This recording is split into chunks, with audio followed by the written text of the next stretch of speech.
All right, hello everybody, Eddie here. I am taking this opportunity to discuss the highlights of Module 4. In Module 4, we discuss price and placements. Remember, you have had the pre-recorded materials that I posted in week 1. Please check the announcement in week 1, okay? Right, there are a few things, a few key concepts I'd like to highlight. First, price is the only marketing mix variables that is relatively easy to adjust. The other marketing mix variables are not that easy to adjust. And second, price is the only marketing mix variables that generate revenue. The others mean cost to the business. Okay, right. So let's have a look at some key concepts. Okay. There are several factors affecting the pricing decisions. You can go through it yourself. They include the costs, definitely, demands, the organizational and marketing objectives, the other marketing mix variables, the customers' perceptions, the price objectives, and customers' interpretations or how they perceive the value. Okay, right now there are a few pricing strategies I'd like to discuss with you. The first one is, in general, we have three types of pricing strategy. The first one is cost-based pricing strategy. Here, the marketers look at the cost of the product, cost of making the product, and then after that, they add with certain level of markup. Okay.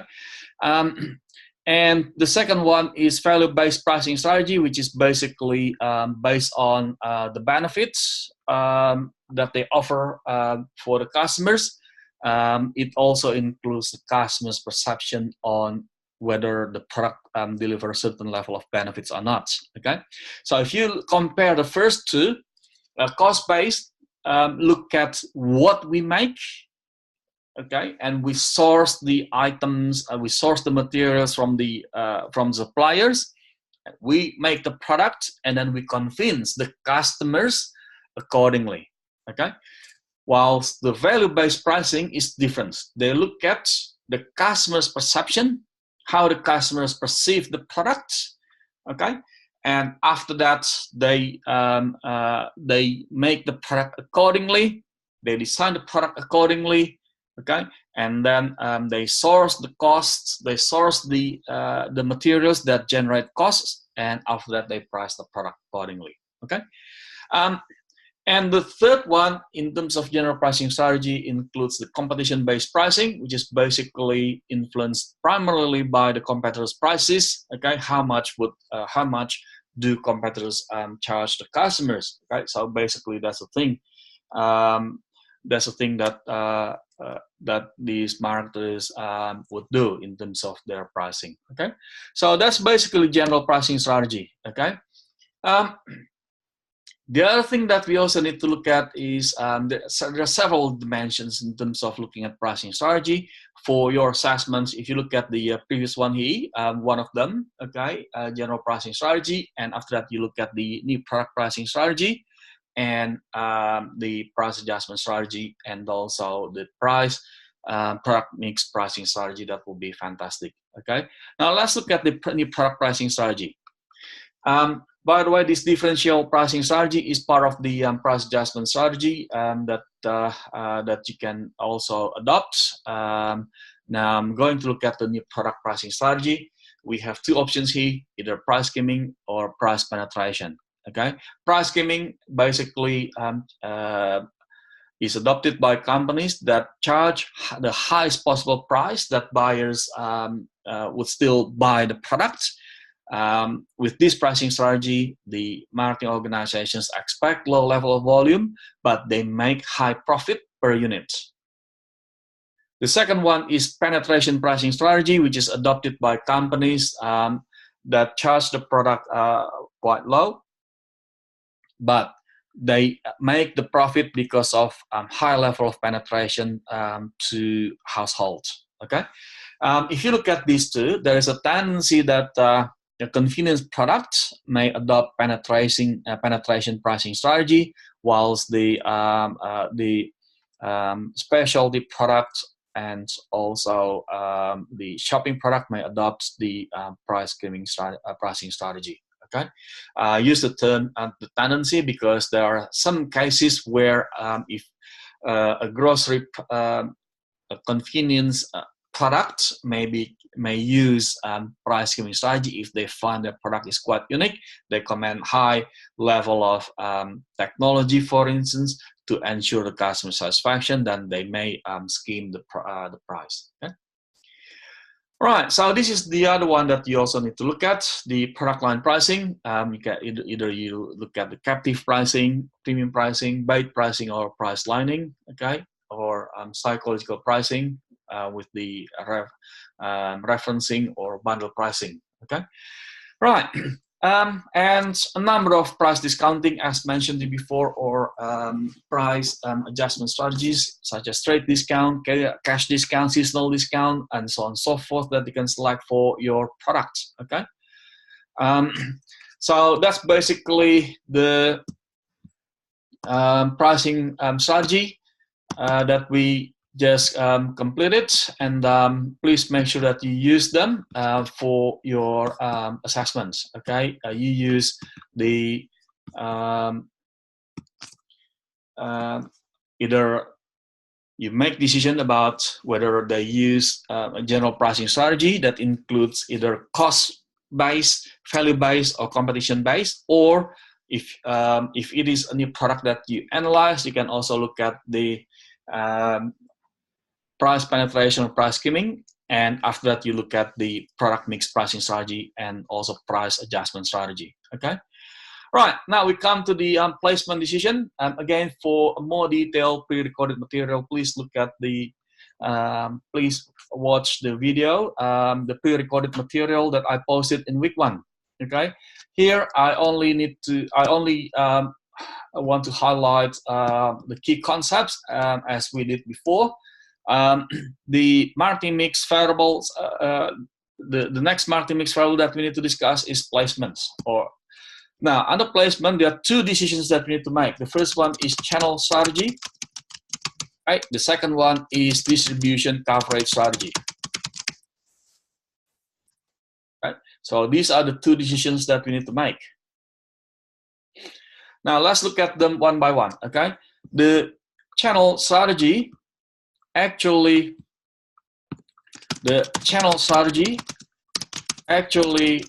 includes the decisions about number of marketing channel, the number of marketing channel.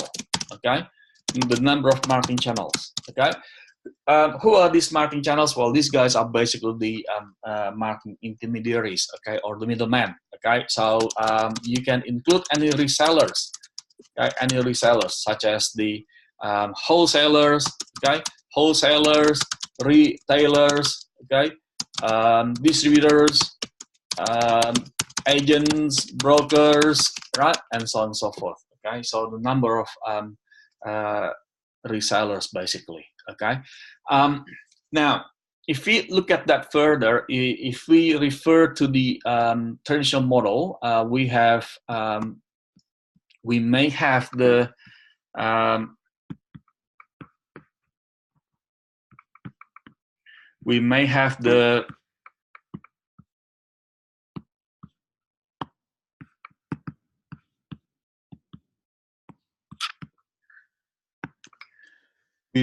several levels of distribution, such as the from the manufacturer. You can think about the wholesalers. After that, the retailers, until the product meets the final consumers. Okay, so direct channel actually is adopted by a company who does not apply or assign any distribution channel. Okay, so they manage that themselves. Okay, indirect strategy actually is adopted by companies that assigned marketing channel. So they have layers before the product meets the customers. the final consumers. Okay, so that's basically the difference between direct and indirect. Okay, now some companies may also adopt both of them, both direct and indirect channel strategy. So we call them as hybrid channel strategy. And some scholars differentiate between multi-channel strategy and hybrid channel strategy, depending whether the target market is the same or not. Okay. All right. So that's the first decision that we need to make. The channel decision, basically, the channel decision, which channel strategy that we adopt, either direct channel strategy, indirect channel strategy, or hybrid channel strategy. Okay. Now the next one is distribution. The second decision that we need to make under placement is the distribution coverage strategy. Okay. This includes intensive, selective, and exclusive. Now, if you look at this diagram, intensive is adopted by a company that distributes their products to as many wholesalers and retailers as possible. In other words, distribution strategy is the decision about the number of outlets. Okay, so if the channel strategy is the decision in terms of number of marketing channel, this one here is the decision on the number of outlets. Okay, so intensive is adopted by a company that distributes their product to as many wholesalers and retailers as possible, whilst exclusive actually only assign one outlet or one reseller. And in between we have selective distribution coverage strategy, which is adopted by a company that assign a few resellers, a few retailers or outlets, for instance, in certain territory. Okay.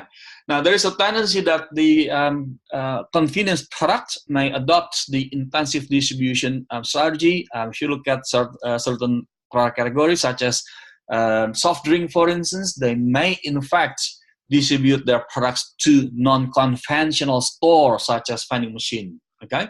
Whilst the other products, such as the luxury item, may adopt the exclusive distribution strategy.